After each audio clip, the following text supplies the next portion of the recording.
Bulbasaur. Take one bulb, add dinosaur DNA, slap on a Greek suffix meaning lizard, and boom, you've got Pokemon's most adorable plant-dino hybrid. Nintendo basically invented GMOs before Monsanto had a chance. Ivysaur. Puberty hits Bulbasaur hard, sprouting ivy everywhere and developing serious attitude problems. It's like watching a teenager discover hair gel for the first time, but with chlorophyll instead. Venusaur. Venus isn't for the goddess of beauty. Have you seen this thing? It's actually from Venus flytrap, nature's way of saying plants can eat meat too. The ultimate middle-aged plant dinosaur, complete with the botanical equivalent of a receding hairline. Charmander. What happens when a salamander stumbles into a barbecue? You get Char and Salamander, which equates to the orange lizard that's single-handedly responsible for 90% of new trainer trauma. Mythology once claimed Salamander survived fire, and this one weaponized it. Charmeleon. The awkward teenage phase where it's not cute anymore, but not impressive either. Char and Chameleon makes zero biological sense since chameleons change color, not temperature, but it's like naming your candle Freeze Flame. Charizard. Not a dragon. I repeat, this is not a dragon. Despite breathing fire, having wings, and looking draconic in every way, Game Freak said, nah, that's just a flying lizard that's on fire. The Char and lizard naming is about as subtle as its battle strategy of burn everything to the ground. Squirtle. Half water gun, half turtle, all attitude. The pun is so obvious, squirt and turtle, that it physically hurts, but somehow it's still charming. It's what you'd get if a Super Soaker gained sentience and grew a tail. Wartortle. Someone at Game Freak said, let's make the cute turtle look like it's ready for battle, and thus War and Tortoise was born. Those ear wings aren't evolutionary adaptations, they're fashion statements from the Pokemon Middle Ages. Blastoise. Now, whoever looked at a tortoise and thought what this needs is shoulder cannons definitely deserves both a raise and serious psychological evaluation. Blast and tortoise is basically false advertising for the actual tortoise community, which is significantly less weaponized. Caterpie. This early game bug type's name is simply derived from caterpillar, the larval stage of butterflies and moths. The childlike E suffix gives it a cute diminutive quality that matches its harmless appearance and position as one of the first catchable Pokemon. The decision to make Caterpie's cry a squeaky high-pitched sound instead of the terrifying noise actual caterpillars make when disturbed is just one more way Game Freak protects children from the horrors of actual entomology. Metapod. Combining metamorphosis, the transformation process insects undergo, with pod, referring to a cocoon. This literal naming approach perfectly captures Metapod's status as a transitional form. Basically, it's just a living cocoon waiting to evolve into something more mobile. Metapod's signature move, Harden, has become the subject of countless internet jokes, proving that no matter how innocent Game Freak's intentions, the internet will always find a way to make things awkward. Butterfree. Butterfly and Free creates a name that celebrates its liberation from the immobile cocoon stage. After being trapped as Metapod, it's now literally free to fly, a straightforward but effective name that captures the joy of completed metamorphosis. Despite its English name suggesting a butterfly inspiration, Butterfree's design actually more closely resembles a moth with its antenna shape and rounded wings, making this one of Pokemon's earliest naming misdirections. Weedle. The name blends worm and needle, referencing both its worm-like body and the poisonous stinger on its head. This bug type's name efficiently communicates both its appearance and its primary defensive feature in just two succinct syllables. Unlike real insects, where stingers are typically found on the rear end, Weedle sports its needle on its head, suggesting either Game Freak doesn't understand basic insect anatomy or they decided a head-stabbing bug was more marketable than a butt-stabbing one. Kakuna. Named after cocoon, the pupal casing made by insects during metamorphosis. Unlike Metapod, Kakuna's name doesn't include references to transformation, instead focusing solely on its hardened yellow shell state.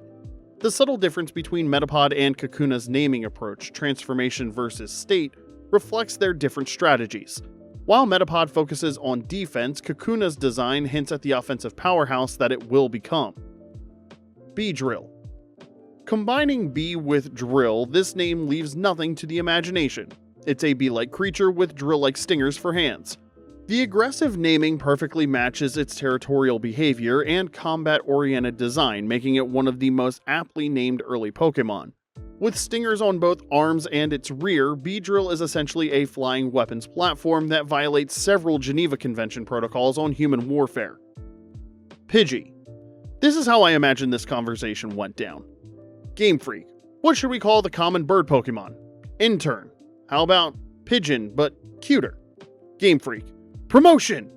The name works perfectly for its role as the Route 1 bird, instantly recognizable, completely unthreatening, and as forgettable as the actual pigeons you ignore every day on city streets. Pidgeotto. Maintaining the pigeon root of its pre-evolution while adding a more exotic-sounding suffix. The elongated name with Italian-esque ending suggests greater sophistication and power, matching its more impressive plumage and predatory capabilities. The "odo" suffix might also be a nod to the Italian word for ain't, hinting at this middle evolution's higher stat values compared to Pidgey's more basic numbers. Pidgeot. The final stage maintains the pigeon etymology, but streamlines the name for a sleeker, more powerful impression. By dropping letters from Pidgeotto, the name becomes more aerodynamic, just like the Pokemon itself, which can allegedly fly at Mach 2 speeds. This supersonic pigeon would create sonic booms that would shatter windows and destroy eardrums across cities, yet somehow, Pokemon trainers casually use them for transportation with zero consequences. Rattata. Rat and rat-a-tat-tat suggest the rapid, repeating sound of its movements or attacks. The pest Pokemon's name captures both its rodent nature and the frantic energy with which it scurries about the early game routes.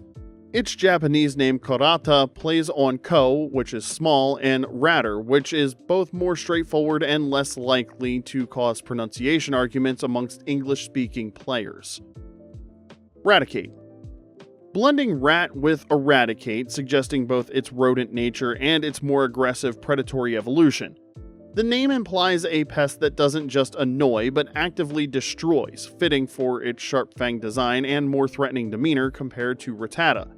Those massive front teeth can apparently chew through concrete, raising serious questions about secure building construction in the Pokemon world, and why anyone would willingly keep these destructive creatures as pets. Spearow. This aggressive bird's name combines spear, referencing its sharp beak, and sparrow, the small bird it resembles. Unlike the docile Pidgey, Spearow's name incorporates a weapon, foreshadowing its notoriously territorial and aggressive behavior toward trainers. It's essentially the Napoleon complex of early route Pokemon. It's small in stature, but compensating with enough rage to attack an electric mouse that could easily fry it with a single spark. Fearow. Replacing Spear with Fear, this evolution's name directly communicates the intimidation factor it brings to battle. While maintaining the Sparrow reference, the emphasis on fear matches its more imposing size and the threatening appearance of its elongated beak. Its massive wingspan and drill-like beak make it look more like a pterodactyl than an actual bird, suggesting that Game Freak might have been trying to create a prehistoric throwback rather than just a bigger sparrow. Ekans. Simply snake spelled backwards, representing one of the earliest examples of Game Freak's occasional reliance on reversal naming conventions. This straightforward reverse spelling creates an exotic-sounding name that still immediately evokes its serpentine inspiration. Despite the backwards naming, its Japanese name, Arbo, actually comes from boa, read from front to back, showing inconsistency in the naming convention even within the same evolutionary line. Arbok. Cobra with a K spelled in reverse. The slightly altered spelling of Cobra adds just enough disguise to make the name seem exotic while still instantly recognizable as a venomous snake reference. The hood pattern resembling a face is based on Indian cobra markings, though real cobras don't have patterns that conveniently spell out scary words in the local language like Arbok's Japanese pattern does. Pikachu. Combining the Japanese onomatopoeia pika pika, sparkling, with chew, the sound of a mouse squeaking. This name brilliantly captures both the electric nature and the rodent qualities of Pokemon's most famous mascot in one marketable, globally pronounceable package. This expertly crafted name becomes so successful that Pikachu has joined the very small list of Japanese words instantly recognized worldwide, alongside sushi, ninja, and karaoke. Raichu. Blending Rai, Japanese for thunder, and Chu, which is the mouse squeak sound. Pikachu's evolution gets a name upgrade that emphasizes increased electric power while maintaining the mouse-like qualities, creating perfect evolutionary naming continuity. Despite being faster, stronger, and more powerful in every way than Pikachu, Raichu became the Jan Brady of the Pokemon world once the anime decided Pikachu was too marketable to ever evolve. Sandshrew. Sand and Shrew, it's exactly what you'd expect from the Pokemon naming department's literal description division. However, given that it's basically a yellow armadillo that lives in the desert, one has to question if anyone at Game Freak has ever actually seen a shrew. Its Japanese name, Sand, is even less creative, suggesting that whoever was in charge of naming ground types might have been experiencing a serious creative drought when this little guy came across their desk. Sandslash. Maintaining the sand prefix of its pre-evolution while replacing shrew with slash, highlighting its evolved form's more dangerous claws. The name progression perfectly mirrors the physical evolution, same desert habitat but with more offensive capabilities. Nidoran female. Combining Nidoru, Japanese for needle, referencing its poisonous spines, with Rhino, the mammal it somewhat resembles. The addition of the female symbol explicitly donates its female gender, unusual for a Pokemon name but necessary to distinguish it from its similarly named male counterpart. Nidorina. Continuing the needle and rhino etymology while adding the A suffix to reinforce its female gender. This middle evolution maintains naming continuity while shredding the explicit gender symbol, relying instead on linguistic gender marking. Nidoqueen. The ultimate #girlboss evolution, trading in the rhino reference for straight-up queen status. Despite the royal title, she's still covered in toxic spikes, which feels like a heavy-handed metaphor for something that I'm not qualified to unpack. Nidoran male. This is the male counterpart to Nidoran female, sharing the same needle and rhino etymology but with the male symbol denoting masculinity. This parallel naming established one of Pokemon's first explicit gender differences, years before the concept became a formal game mechanic. Nidorino. Continuing the needle and rhino etymology with the masculine O suffix, the parallel structure with its female counterpart Nidorina reinforces the gender binary nature of this evolutionary line through simple vowel variation. Nidoking. The evolution that screams toxic masculinity, both literally because it's poison typed and figuratively. Needle and King creates a monarch that rules through pointy intimidation rather than actual leadership skills, which explains the permanent angry face. Clefairy. Clef, which is a musical note, and Fairy creates a whimsical cosmic being that's basically a pink blob with stubby wings. Despite allegedly coming from the moon, it has exactly zero space-like qualities. Neil Armstrong found nothing like this up there. Clefable. When Clefairy decides to upgrade from children's fairy tales to full-blown mythology, Clef and Fable suggests it's graduated from nursery rhymes to epic narratives, despite still looking like a pink marshmallow with attitude. Vulpix. Vulpine, which is fox, and 6 for the amount of tails that it has, creates a name that's just basically six-tailed fox with fancy linguistic clothes on. Despite the straightforward naming, it's still one of the most elegant early game Pokemon, proving you don't need a complicated name to be absolutely fabulous. Ninetales. This is just 9 and tails, but intentionally misspelled from the actual tail spelling, but the misspelling elevates it from mere anatomical description to mystical creature. It's the Pokemon equivalent of spelling your name Mystic with a K instead of Mystic with a C to seem more exotic on your resume. Jigglypuff. Jiggle and Puff creates the most accurately descriptive name in the Pokemon universe. It jiggles, it's puffy. It's also apparently filled with enough air to float like a balloon, making it the marshmallow from Ghostbusters if it could sing you to sleep. Wigglytuff. Swapping Jiggle for Wiggle and Puff for Tough creates the illusion of evolution without any actual intimidation factor. It's like putting a leather jacket on a cotton ball and expecting people to be scared. Zubat. Combining Japanese Zubato, striking sound, with bat creates a creature that sounds as annoying as its constant cave appearances. The true villain of every Pokemon game isn't Team Rocket, it's these flappy blue menaces appearing every 3 steps. Golbat. Gollop, or to gulp, and bat perfectly captures what happens when someone designs a flying Pokemon around the concept of, what if it was like 90% mouth? This is what happens when Batman has nightmares after eating expired sushi. Oddish. The pun master of Gen 1, Odd and Radish creates a walking blue onion with leaves that comes out only at night. It's what would happen if your vegetables became sentient and decided they were too cool for daytime gardening. Gloom. This is the most emotionally honest Pokemon. Gloom and Bloom perfectly captures its perpetually drooling, depressed expression. It's the Pokemon equivalent of naming a clown Sadie McDepression Face, and the drool is just excessive commitment to the bit. Vileplume. Vile and Plume is basically a warning label for this walking biohazard disguised as a pretty flower. The massive red petals aren't for attracting pollinators, they're nature's way of saying danger because this contains enough pollen to make your immune system file for divorce. Paris. Shortened from parasite, it's a bug being slowly consumed by the mushroom on its back. Somehow this horrifying concept made it into a children's game. It's like naming a character Terminal and expecting kids to find it cute. Parasect. Parasite and Insect completes the body horror transformation where the mushroom has completely taken over its host. Its blank white eyes tell the story of I'm no longer here, only the fungus remains. Yet still somehow this is not the most disturbing Pokemon concept. Venonat. Venom and Gnat creates a fuzzy purple nightmare with compound eyes that can somehow still look adorable. It's what would happen if you crossed a dust bunny with toxic waste and then gave it googly eyes from the craft store. Venomoth. Venom and Moth continues the toxic insect theme into its evolved form. Despite being a literal poisonous moth, it's somehow one of the more normal-looking bug types, which says a lot about Pokemon's general approach to entomology. Diglett. Dig and let, meaning small, creates a Pokemon that's basically just a head poking out of the ground.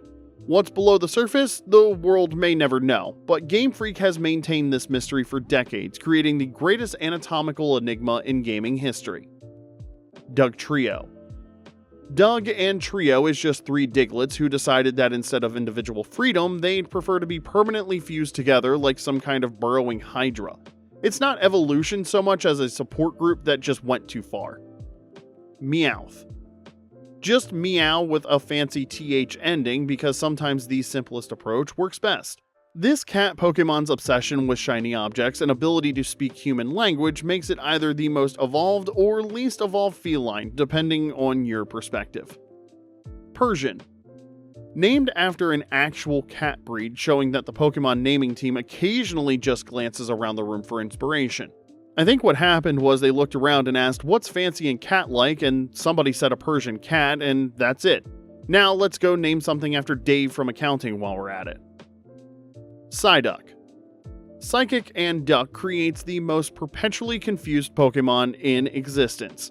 With constant headaches and accidental psychic powers, it's basically what would happen if a migraine became sentient and grew feathers. This is the poster child for falling upwards. Golduck. Ironically named Gold and Duck despite being completely blue, which is either a translation error or the Pokemon equivalent of naming a bald guy Curly. Its elegant appearance belies the fact that it evolved from the neurotic mess that is Psyduck. Mankey. Monkey and Mankey, which means worthless and inferior, creates the angriest primate this side of a DMV line. It's perpetually one banana slip away from a complete berserker rage, making its name less description and more warning label. Primeape. Prime and ape with a hint of primate thrown in creates a triple wordplay for a Pokemon that's essentially anger incarnate with fur. Its constant rage suggests it knows exactly how silly its round body with limbs design actually looks. Growlithe.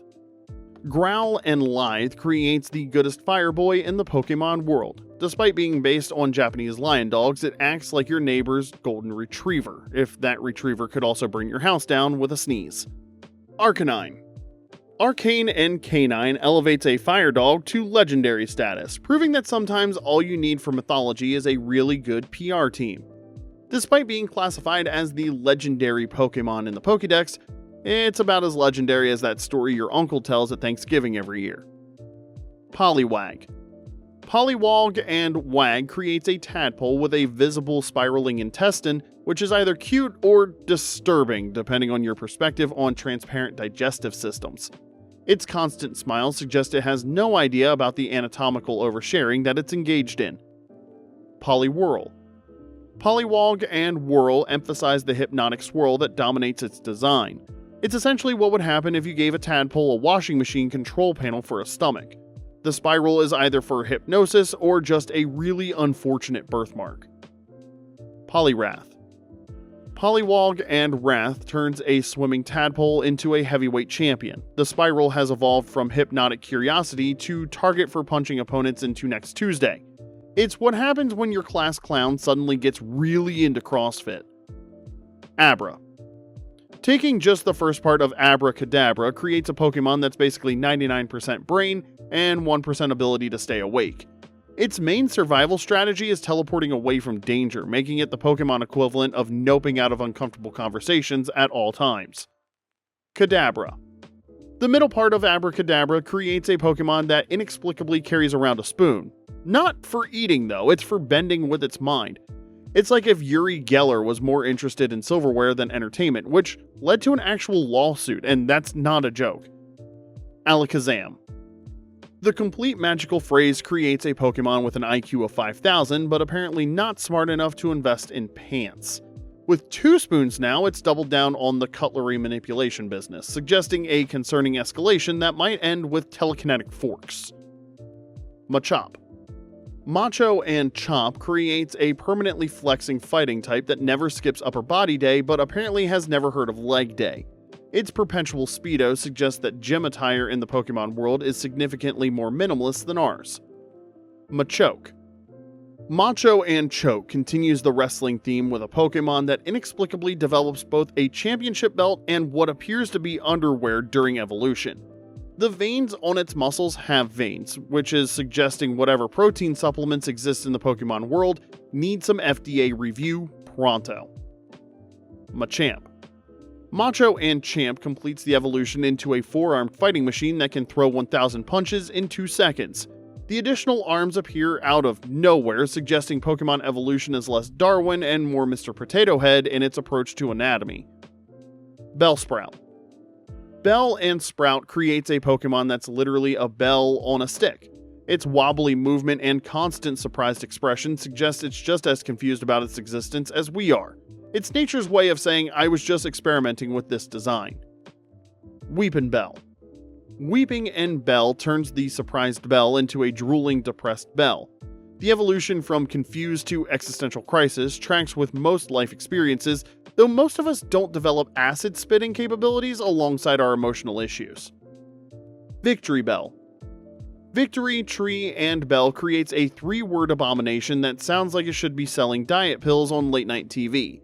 The massive mouth and single vine make it look like nature tried to create a carnivorous plant, but got bored halfway through the design. Tentacool. Tentacle and Cool creates the Pokemon equivalent of that guy wearing sunglasses at night who thinks he's way more impressive than he actually is. Despite the cool in its name, it's basically just a floating jellyfish that looks perpetually unimpressed. Tentacruel. Tentacle and Cruel transforms the chilled jellyfish into an actual genuine threat with more tentacles and a permanent scowl. It went from beach nuisance to ocean supervillain just by gaining some additional appendages and an attitude adjustment. Geodude. Geo and Dude creates a floating rock with arms that somehow doesn't violate the laws of physics. Its permanent stern expression suggests it's very serious about its job as rock that punches things, despite the inherent ridiculousness of the concept. Graveler. Graveler gives the evolution more rocks and legs, but apparently less capacity for flight. The addition of lower limbs seems like an evolutionary downgrade from floating, suggesting that Pokemon evolution occasionally moves backwards in terms of practical mobility. Golem. Named after the Jewish folklore creature, this final form has fully embraced its destiny as rock but shaped vaguely like a turtle. The transition from floating rock to walking rock to crawling rock shows a clear regression in movement efficiency across its whole evolutionary line.